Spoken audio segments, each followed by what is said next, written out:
how can ordinary people get more adventure in their lives? Who are all these weird people climbing insane mountains, flying in wingsuits, and what lies between the gap of people with private jets and unlimited amazing equipment and just ordinary people with a job? And how can we explore the edges of our capabilities and have more fun without these unrealistic additional requirements? Well, that is a topic very dear to my heart, so welcome to the Growth Mindset podcast. I am someone who loves to travel and have adventure, and I wouldn't define myself as someone spectacularly amazing or born to do great things, but I have managed to hitchhike across Kazakhstan, I've visited North Korea, and I did finish an entire ultramarathon with a broken leg, which was really dumb, but also sort of impressive, and I'm a bit confused about the whole situation there. Anyway, on my first trip by myself across Europe, I was given a book. It was called The Mood of Future Joys, and it was by some bloke called Alastair Humphreys. And it was about his 4-year trip by bicycle across the world. And what I loved about this book was that it wasn't someone who was like this heroic adventurer doing something that I couldn't do. It was just a curious bloke from England who one day nervously got on his bike and started riding, and he didn't stop, and it took him to amazing places.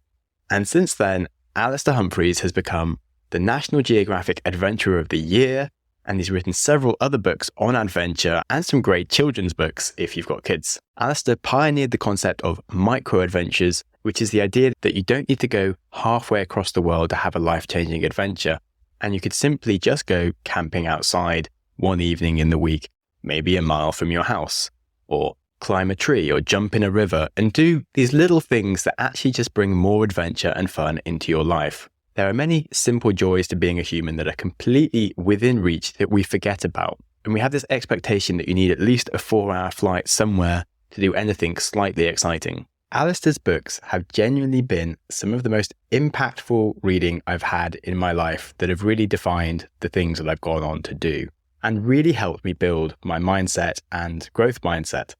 In fact, I loved his book so much that I have bought his book for so many of my friends. It is the book that I have given to the most people out of any book in the whole world. So I do highly recommend that you check him out. Since I began this podcast, Alastair Humphreys has been on my list of people that I must get on the podcast and interview. And eventually, I've got over my starry-eyed fandom to send him an email and see if he'd come on. And 1 month later, here he is on the show, bestowing us with some amazing wisdom and tales of fun and adventure. He's really cultivated a curious and adventurous mindset that leads to a great conversation that I think we can all learn from. So, without further ado, I give to you my interview with Alastair Humphreys. Hey, it's Ryan Reynolds, and I'm here with Keith, co-star of my upcoming film, If, only in theaters May 17th. Do you want to tell people the big news? All right, I'll do it. Sign up now and you'll get unlimited for $15 a month and 6 months of Paramount Plus Essential Plan on us. MintMobile.com/switch. Upfront payment of $45 equivalent to $15 per month. Unlimited over 40 gigabytes per month. Face lower speeds. Videos at 480p. Active Mint customers by 531.24 get 6 months of Paramount Plus Essential Plan. Auto renews after 6 months. Offer ends May 31st, 2024. Separate Paramount Plus registration required. Terms and conditions apply if rated PG. We took it all. We brought them to our land. An endless night, ember hot and icy cold. The rage of the earth. We made this curse. Carved it in the blood on our backs. We did not see. We could not, but she did. And in the end... What will I become? Senwa Saga. Hellblade 2. Play it now with Game Pass. So, Alastair, welcome to the show. Thank you for having me, and thank you for gifting my books. That's always lovely to hear. Oh, my pleasure. So I'd love to cover lots of things. And I was thinking like the why, then the how and the what of adventure, from like the small steps that you might take to be more adventurous to making it a major part of your life like you have done.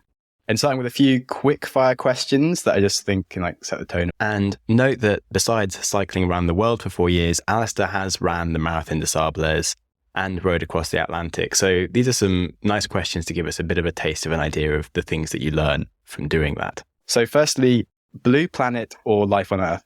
Ooh, life on Earth. Okay. Then extreme hot or extreme cold? Whichever one I'm not in at the time. Yeah, I know that feeling. Extreme rowing or extreme running? I would take extreme being punched in the face over extreme rowing. So definitely extreme running. Interesting. I was expecting that. Reading or writing? Oh, reading. I really like reading and I really like having written, but I don't like actually writing, which is why it's nice to do a podcast in the middle of the day. You're saving me from having to write a book right now. So you're very welcome. Pizza or pasta? Pizza. I think the problem with pasta is that I've had far too much experience of stodgy pasta cooked in a camping stove, shoveled down with something not very tasty in tents all around the world. Whereas when you're out on an adventure, have a rubbish pizza in your tent. So in my mind, pizza feels like proper treat restaurant food. Pasta feels like stodgy stuff to fill me up in a tent. Yeah. Thanks for the elaboration there. That was very handy. Yeah, we moved into a flat where we don't have an oven. So we bought pizzas and we realized we had to like microwave them and then fry them to have like a solid bottom. It's not ideal. No, that doesn't sound good. On to a harder question then. How do you define success and happiness, and are you currently achieving them? What I've been really working towards over a number of years is to define success as an internal measure rather than an external competitive measure.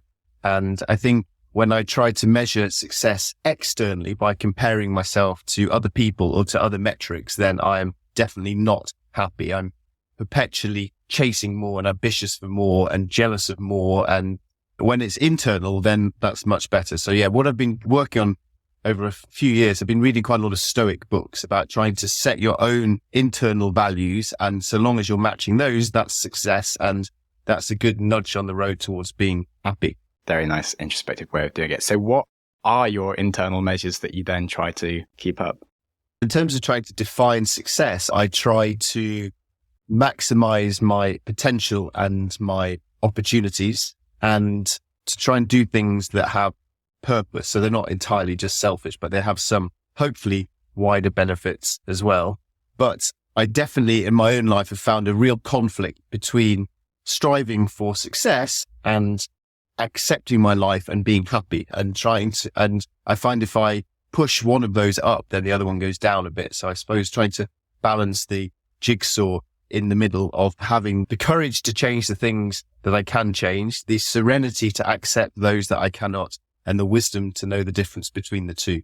And if I can get that in sync, then things are generally good. And certainly with like ego is super useful for making you do stuff and having like the faith in yourself to go and do things. But then it's also bad to then chase things for the wrong reason. It's a very confusing one. You definitely need it, but it's definitely bad when you use it incorrectly. But yeah, I'm doing a bit of a series on the ego at the moment, which has been quite fun. Adventure's a really good testing ground for this because I think you need a bit of a lack of ego to be doubting yourself, that you want to challenge yourself and push yourself and force you to go on some sort of big challenging adventure. But you need sufficient of an ego to have the confidence to set out the front door and actually begin it. And then once you're out on the adventure, if you set yourself a suitably high goal, then somewhere along the line, you're going to be absolutely humbled and broken by huge, uncaring landscapes you're in. And that helps you take a long, hard look at your ego. So yeah, it's a good measuring stick of lots of things, I think, the world of adventure, and particularly going on a solo adventure. Do you agree? I would 100% agree. Nailed it, which is interestingly pretty much the perfect answer to my next question, which was trying to then go into the why of adventures. Like, why should we be adventurous? Rather than just telling people like what to do, is in like really understanding how it impacts your life on like a broader scale. And I don't know if you have any other things to add to that, but that was a really good answer already.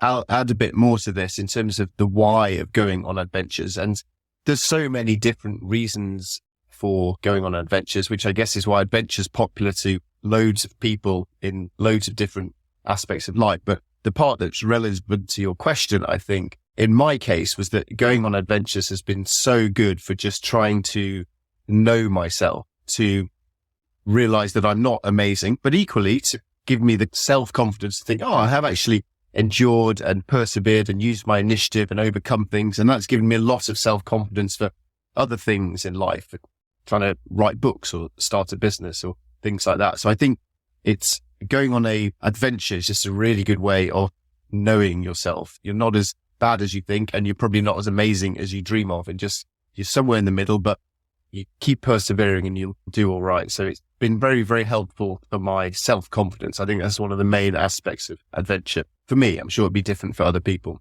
Yeah, definitely. I think it's a very humbling and grounding experience, but in the same way, encouraging and motivating what you can do. Yeah, I would certainly recommend it for anyone, whatever their age. Obviously, we talk about like young people going and doing it to get life experience and like experiencing culture, but it doesn't matter how old you are, I think. And one of the most useful things I think I had from therapy was realizing that it wasn't a thing to feel guilty about, wanting to go on an adventure all the time, and that I probably need to go and do some form of adventure each year just to like be chilled. Otherwise I just get a bit frustrated. So then getting into like the how of adventure and like your process, I'm guessing from like your initial talks of like the cool adventures that you've done, you just had so many questions of like how to get there that it maybe became a bit frustrating and you kept on answering it in different ways. And what were like the things that you thought people wanted to hear of how, and then what were the things they actually needed to hear of like how to start doing more adventure? That's a good question. Yeah, I find with my talks, but also the emails I receive, that if you get asked the same question loads of times, it's kind of boring, but equally it's kind of useful because you're realizing, oh, lots of people don't know this thing. Therefore, I should probably turn that into a blog post or a book or include it in my talk. And there is definitely recurrent themes that come up time and again. Generally, there are several things that come up time and again about people trying to get into adventure. And there's the certain barriers that come up at time and again, which is a perceived lack of time, a perceived lack of money, a lack of expertise, and a feeling that growing an audience and building a brand and making a career of adventure sometimes should come before the actual adventure itself. And I try and address those by, generally in life, people either have a lack of time or a lack of money, roughly speaking. And so the lack of time I tried to tackle by encouraging the idea of microadventures, of just trying to squeeze in short, simple, local adventures wherever you live. And the notion there being that even a tiny bit of adventure is better than doing nothing at all. The lack of money I tried to address in the book Brand Adventures, which is based on the idea of, if you want to go and have an adventure, save up £20 a week or whatever you can afford. But let's say if you can put aside £20 a week for a year into a separate bank account, by the end of the year, you've got £1,000 and you've got a whole year to prepare, to research, to come up with ideas, to tell your boss, blah, blah, blah. And then by the end of the year, you've got £1,000, and £1,000 is easily enough money to go have a really big adventure. The perceived lack of expertise, or that adventure's only for a certain type of person who's got a certain type of skills and expertise, I think is an unfortunate mental block. But generally on people's first adventure, no one has a clue what they're doing. So one of the hardest parts of adventure is daring yourself to get out into the world and face situations which you are not yet prepared for. And the only way you can get prepared for them is by going through them, overcoming them, surprising yourself, boosting your self-confidence, and then things become easier and easier. And the final of those four that I mentioned, for people who would think of adventure as a means into a job or a career or a brand or fame or whatever than that is, I think the key there is to forget all about that and just go do something that feels really big, exciting and meaningful to you. And then perhaps after that, the stories might come if you choose to do so, but focus on the adventure first rather than everything else. Yeah. A good piece of advice from someone that got paid a lot to do speeches, being like, best thing for learning how to talk well is to have something to say. And doing stuff is the first part of that, for sure. Kind of feel like we could go into each of those four in more depth, in that if those are the areas where you get like a lot of questions. What are the three biggest questions when it comes to time, would you say, that people have? Because I feel like time is a very confusing one, as we just constantly more and more filled with things that we need to do urgently, and you have less and less of it. Like, how do you help people with that? And certainly as you're getting older, you have like relationships or kids and things, but when you're younger, it's like you have to be successful instantly right now, because of otherwise it's going to be too late. Yeah. So generally speaking, I think until you retire and are old, by which time your knees are knackered and you've got a blue rinse in your hair and you're going to the bingo. But essentially, until you retire, throughout your life, you will always have less and less time available, because as you get older, you always have more commitments on your time. And therefore, the amount of time you have now is the best amount of time you have for an adventure. And therefore, you should just make the most of what time you have right now and go and do something. And the way to try and do that is to try and schedule in time in your calendar, because small little things that just come into your calendar can really break up chunks of time. So if you're serious about having an adventure, you need to find a blank chunk in your calendar, block it off and defend it with your life. And then around that, I think it's really important just to try to look at the time. You could just quit your job and clear off and have a big adventure, but assuming you want to keep normal life as well, I think then you have to take an honest look at the routines of your days and weeks and see where you're wasting time that you could use more efficiently, and then save up a bit of adventure time. And then finally, beyond that, is to just look at the tiny little margins of time, the little bits of confetti of time that are dotted around your days and weeks, and use that to get out and have a little bit of adventure. For example, for the last 3 years, I've been climbing a tree once a month, which is a tiny activity. It's a 20-minute activity, but I probably wouldn't have got round to it if I didn't schedule it in my calendar for the first Wednesday of every month. And that has been but it's a tiny little activity, but go climb a tree, the same tree every time, and you just notice the seasons changing. You notice spring coming or summer coming, the autumn coming.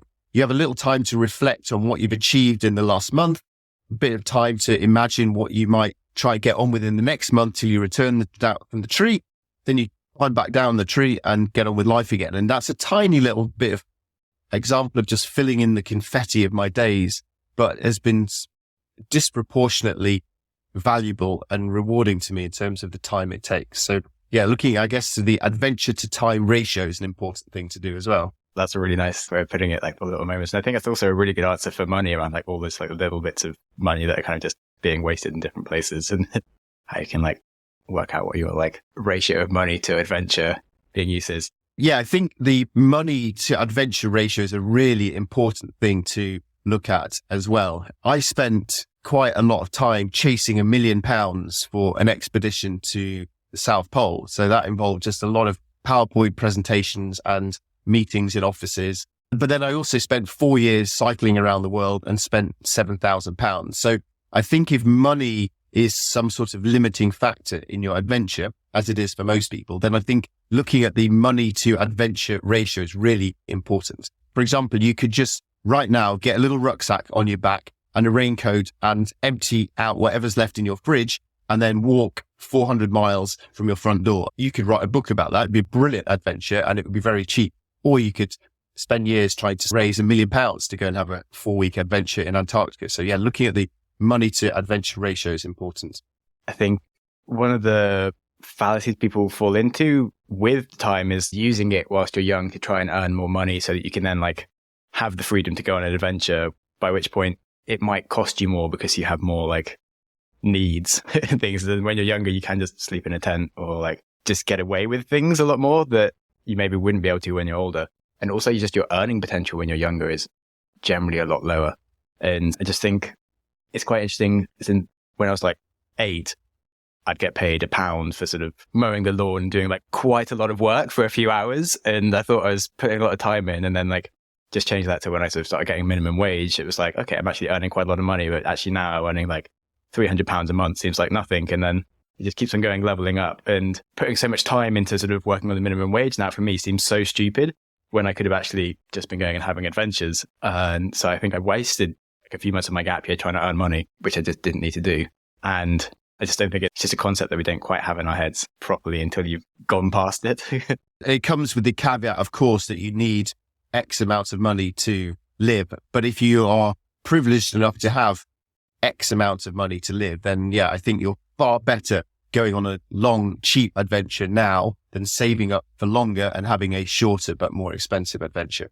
Definitely. It's often quite grim and miserable at the time, but I think most people's fondest adventure memories are when they're properly dirt bagging it and roughing it when they're young. And I think they're just the most wonderful memories that are far better than saving up 10 times the amount of money and staying in a load of hotels in the long run. And I think you have harder expectations to meet as well when you're spending a lot of money. You feel like you have to be really happy the whole time. And then like, there's still going to be things that aren't quite so good. And then that makes you more annoyed. Whereas when you're just grateful for everything, you are literally grateful for everything. And it's great. So a confusing one. But yeah, definitely, like I say, last summer I just went cycling for like 7 weeks around Europe and spent like 10 euros a day. It was great. And I've got a friend walking around the coast of Britain at the moment for charity. And he's trying to spend like £5 a day on like food, and he's got like a year of adventure on such a small budget, which I think one of the issues is that you see like adverts for just going to like crazy places where you have to spend lots of money on Instagram. You think that's what you need to do. Or remember last year I paid like 120 quid to do the zip wire in Wales, like the longest zip wire in the UK or something. And it wasn't that interesting. I had to queue for 2 hours to do it. Had like this sort of 2 minutes on this zip wire it was fine, completely fine. And then like in the afternoon, got in the sea completely free, had a better time getting in the sea. And it's just like, we just see things and like think that's what we want, when actually like often something that's different is better. Completely agree with that. And also your friend who's walking around Britain, who is that, by the way? You should give him a shout out. Jamie Lloyd. Jamie Lloyd. I gave you a mind blank there, put you on the spot. But yeah, another thing to highlight of what he's doing is, well, assuming he's from Britain, is he just walked out his front door and began. And that's immediately saved him £1,000 on having to fly to Thailand to walk around Thailand. So you save £1,000, live on £5 a day. You bought yourself 200 days of adventure time there by just doing something that's local as well. It's amazing. I mean, I've been watching his stories every day, and it's just so much epic nature in Britain that he's just seeing, and like so many sort of small things, just because when you watch like Blue Planet and you see these crazy amounts of whales or something, he's had so many of those moments of like beaches completely full of seals, or just like getting lost in flocks of birds and things, just because he spends so much time outside on the edge of the sea. And yeah, it's just been really interesting watching that, being like, wow, Britain, there's so much really nice stuff going on. He's just putting so much time into it. It's really cool. I am delighted to recommend my sponsor, Cozy Earth, whose bedding and loungewear I genuinely love. It's made from high quality viscose from bamboo, and it gets softer with every wash. It was voted as Oprah's favorite things several years in a row, and it's because their bed sheets are so damn incredible. Their collection also includes some divine loungewear for your home or travel. They have cute little tote bags to carry your gear anywhere. So whether you are exploring through a journey of personal growth or discovering new parts of the world, you can nestle up under starry skies with the softness of Cozy Earth's loungewear. So pack your bags, venture on, and visit cozyearth.com today and use code GROWTH at checkout for an exclusive 35% off. And let Cozy Earth be your travel companion on the road to adventurous growth. cozyearth.com and use code GROWTH at checkout. We took it all. We brought them to our land. An endless night, ember hot and icy cold. The rage of the earth. We made this curse. Carved it in the blood on our backs. We did not see. We could not, but she did. And in the end, what will I become? Senua's Saga. Hellblade 2. Play it now with Game Pass. Look, Bumble knows you're exhausted by dating. All the, must not take yourself too seriously, and 6'1" since that matters. And what do I even say other than, hey? Well, that's why they're introducing an all-new Bumble. With exciting features to make compatibility easier, starting the chat better, and dating safer.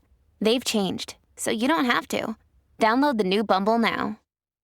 So, back to the 4 things. I feel like there are some other questions about money that we didn't quite address, perhaps, that you've been asked. So, any other advice on the topic of money for adventure? My thinking always is, if you can make your adventure cheaper, it will become longer.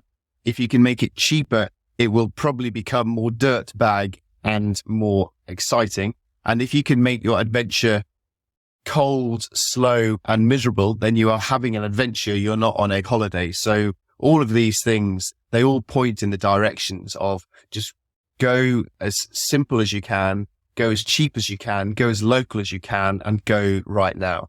I'm glad I asked. Yeah, that was a really good summary. Nice one. Okay.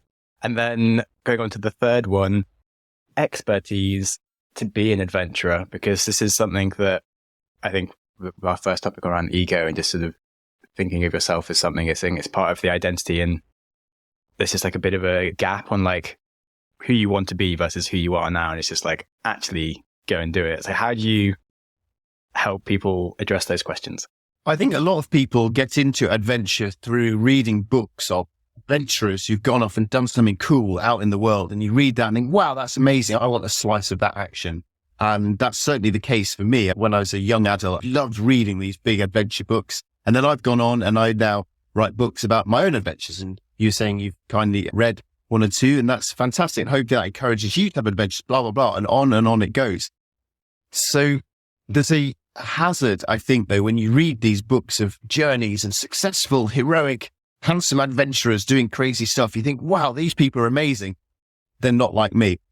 My experience is that having now become good friends with lots of people who make adventures as a living, they and me all fall into exactly the same category of pretty much every single person I know who's gone off to do big adventures has begun it because in some way they felt like a loser or a misfit in life and want to try and prove something to themselves or to the world. And therefore, if you're interested in doing adventures, but you feel that you're not quite up to the task, then actually you are perfectly qualified to just do what all the rest of us have done, which is to test yourself, go out there and challenge yourself and dare yourself to do something different and difficult. And you'll probably be surprised at how well you can cope with it. So the old imposter syndrome, I think, runs very strongly in the world of adventure. Definitely. One of the things I really liked about your book was how human you were and like the amount of struggles that you did have of like mundane things, which was really nice and was like, yeah, I actually really relate to this, but still appreciating the beauty of what you were doing. So it was very motivating whilst actually like didn't put you on some superhuman pedestal of like, okay, I wouldn't be able to do what he's doing level. And I think that's one of the things I really try to do with my podcast is have epic people on who are like Olympians or like CEOs of big businesses, but understand that they were just a normal person that like was born with every opportunity that most other people have and just chose to do harder things, which are just small choices that you could all do.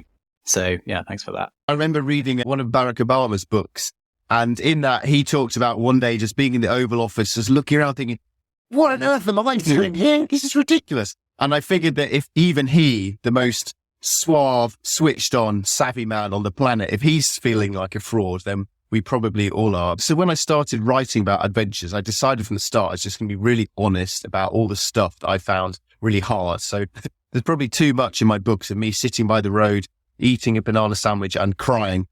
But I decided just to try to be honest about that. And weirdly, the more honest you are about the weaknesses, the more they gradually turn into your superpowers. Yeah, I found that bit with myself of some of my writing. It's been really helpful for me to like actually ask people to find out what they think their weaknesses are, but by actually just listing all the things that I've done as mistakes and things as well, and just sort of be like, hey, I've actually been pretty successful, but these are all the things that I've messed up. And you've probably been messing stuff up as well if you just look inside. I think it's really improved my writing.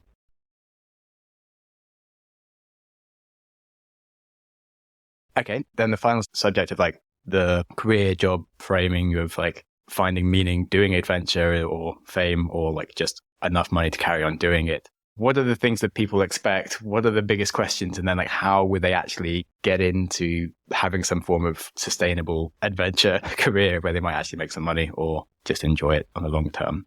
I think the first difficulty is that no one is going to be interested in you until you've gone off and done something interesting. And therefore, it's up to you to somehow solve the problem of how do you get time and the money in place to go off and do something sufficiently interesting so that when you come home, you can then begin to start to monetize that. So that's a challenge that everyone has to face through whatever their individual circumstances. And there's no shortcut to that beyond what we've said several times on here of try and go as far as you can as cheaply as you can and as slowly as you can. And that's generally a good starting point for a decent, honest adventure.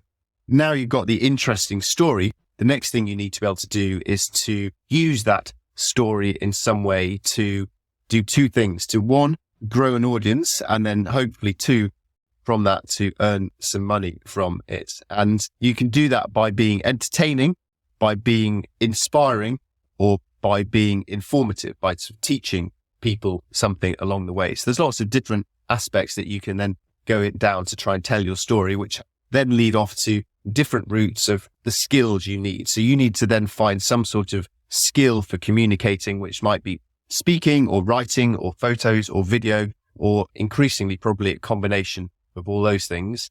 And then the money side of things, you need to try to be realistic that when you start, you're not going to have any money. So you're going to have a normal way of earning money until the money from adventure can mean you can start to give up bits of your day job. And then the final thing, I think, is to be realistic about your expectations. I think there's a tendency with lots of careers to think, I want to do X because so-and-so is awesome. And that might be, I don't know, Bear Grylls in the adventure world, or Elon Musk in the business world, or Eliud Kipchoge in the running world, whatever it is. But I think trying to then measure your life by the freak outliers is a disaster. So if you can get yourself to a point where you're doing something you enjoy, you're adding some value to the world, and you are earning enough money to stay alive from it, then that would be a very good measure of success. To go back to your first question of how I define success. Yeah, thanks.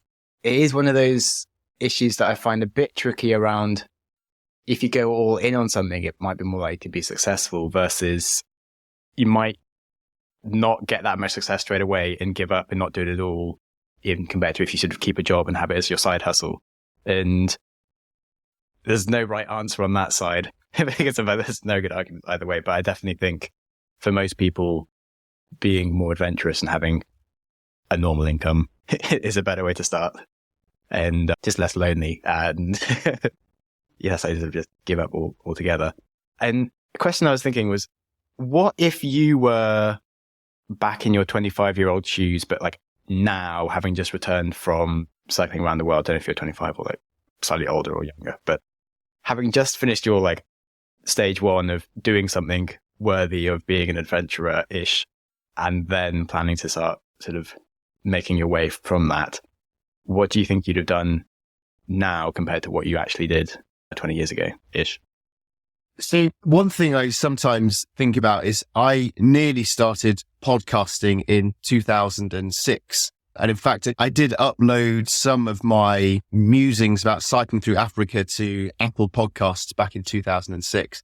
And I kind of imagine how things might have been different had I gone big on podcasting in 2006 rather than waiting till 2019.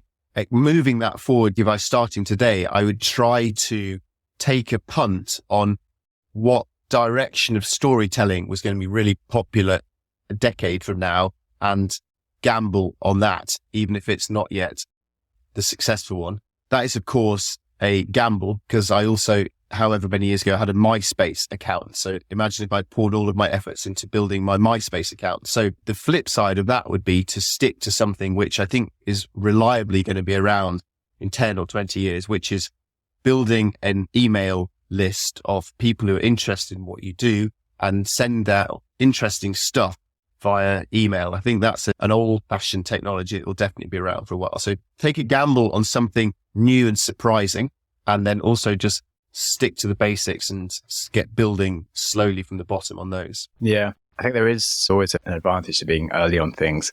But then if you look at the speed of new trends coming up, the amount of time it took for podcasting to get big versus TikTok grew big in 2 years, and then is the next thing going to sort of grow really big in like 6 months or something? Is it going to be like a 10-year thing? And like TikTok has really changed as well, as in what used to work well no longer does. But I think in all of those things, there's a very big difference between like commodity and community, I feel, in terms of you'll see people that are like travel vloggers or something, and like they'll just do some like crazy review of some spectacular looking hotel and they'll get like 1 million views, but then most of their things will struggle to get like a few thousand. Whereas as other people that just have a bit more comedy and a bit more personality, then they just always get more views. So if you just work on your craft and make sure you're always fostering community and not just providing just a commodity of like just information or something as you do it, then life gets better. It's also worth really focusing on the boring, long, steady, upwards trudge rather than chasing the instant million views and likes, because all these platforms come and go, brief flashes of fame come and go. And what you need to just keep building up is a steady core, loyal audience. There's an old essay on the internet called 1,000 True Fans, which I read many times over many years. It's very short, so I recommend it to anyone. But essentially the idea is if you can find 1,000 true fans who love what you do and will support everything, then that's enough for a viable career. For example, if I make a book a year, a t-shirt a year, and give a lecture a year, and each of those costs £10, that's £30 for 1,000 people, £30,000 in a year, that's enough to live from. So suddenly you then have a viable career in adventuring through your 1,000 true fans. And that's the key thing to try to chase. And it's not that hard to get. If you get 10 people who love what you do, and they tell 10 people and they'll love what you do, and they tell 10 people and love what you do, then you've got 1,000 fans. So everything I try to do, to write, to build on I'm aiming to try and do good stuff for those 1,000 people rather than trying to chase anything more ephemeral and instant than that. Definitely. I think it does make it seem a lot more achievable, and it really highlights the importance of not trying to please everyone and being a bit more specific about your audience. One of my favorite pieces of writing, I think, from you was the stages of flabbiness. I'd love to summarize that for listeners. The 3 stages of flabbiness, which I'm about to describe, was very much an internal reflection. To superimpose it onto other people would seem extremely rude and judgmental. And the best way to be rude and judgmental is just talk about it on yourself. And then if other people want to reflect on that, that's up to them. But yeah, I realized that I really like being motivated in life. I like having stuff to do. I like being busy. I like having purpose. I like being physically fit. I like challenging myself mentally. And I'm sure we all agree with all of those sort of things. We'll kind of do that. But equally, I also am quite lazy. I'm always looking for an excuse to procrastinate, etc. So I came up with these 3 stages of flabbiness for myself, which I noticed very much linked together. And the first one, physical flabbiness. And by flabbiness, I'm meaning that metaphorically rather than literally. But for example, I try and go for a run or exercise most days. Occasionally, and I achieve that, but only through repetition and habit. So if I miss it for a day or a couple of days, then the third day I'm like, oh, it's a bit wet outside, can't even bother. And a few days go by and I realize I start to slip out of the exercise thing, and that could go on for a couple of weeks or so.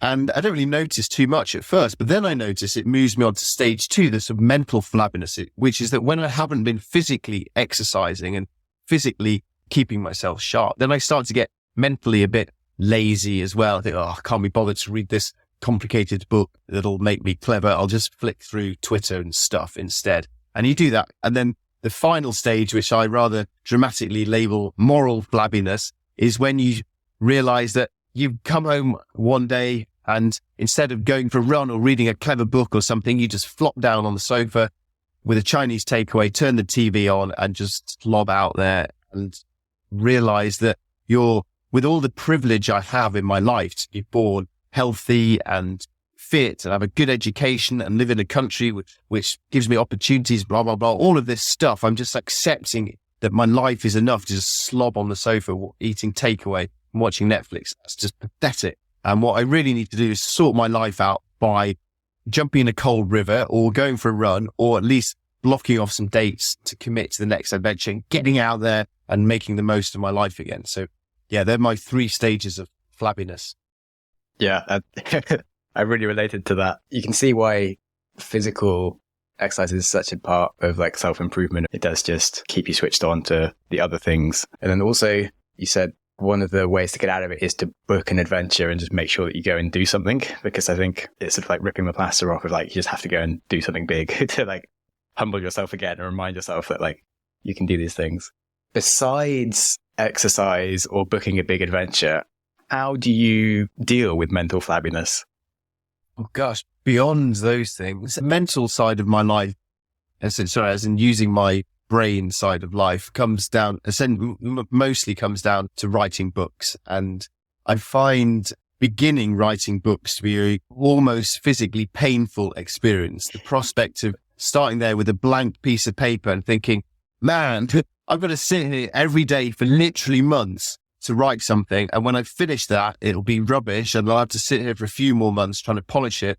And then in a few more months when I sell it, not that many people are going to buy it or read it. What is the point of all this? So the really hard thing for me with books is just beginning it.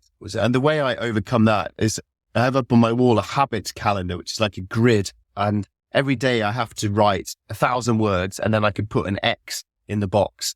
And doing that the first time is quite hard. And the second time is a bit hard. But then soon I don't want to break my string of X's. So with writing books, the mental side of my life, it's just about beginning, just forcing myself to begin and to remind myself that although this is quite tedious and painful today, in the long run, what I'll be proud of is holding a book saying, yeah, I've done this book and I hope it might make a difference to someone somewhere. And the only way I'm ever going to have this book in my hand is if I sit down today with a blank piece of paper and write 1,000 words of utter rubbish, and then we'll worry about tomorrow. Glad I asked that. That's a really nice way of getting yourself started. Habit calendars are brilliant all round. Thanks a lot for Alistair coming on the show. His books are honestly incredible reads, whether you are an adult or a child, and I'm sure if you choose any of his books, it will get you thinking a little bit more adventurously in a practical and realistic way. If you loved the episode, then sharing it or giving it a good rating will help others find us. And if you want to know more about Alastair Humphreys himself, then his details are in the show notes. Finally, remember that life is too short to get caught up in the rat race when there are some budget-friendly adventures to be doing, even right on your doorstep. So spend less time on social media and more time climbing trees, and don't forget to smile at strangers. Hi, I'm Jessica Porter, and I'm a hypnotherapist, as well as a total relaxation nerd. If you're struggling to sleep at night, I'm here to help. Sleep Magic is my new podcast of relaxing hypnosis, created to help you doze off tonight. With my episodes every Wednesday, I'm going to make suggestions that help you relax really, really deeply. And hypnosis is not what you've seen on TV. There's no swinging pocket watch or clucking like a chicken. I promise. I'm just here to help you make friends with sleep again, so you can get the rest you deserve. So search Sleep Magic on your favorite podcast app, and I'll see you there.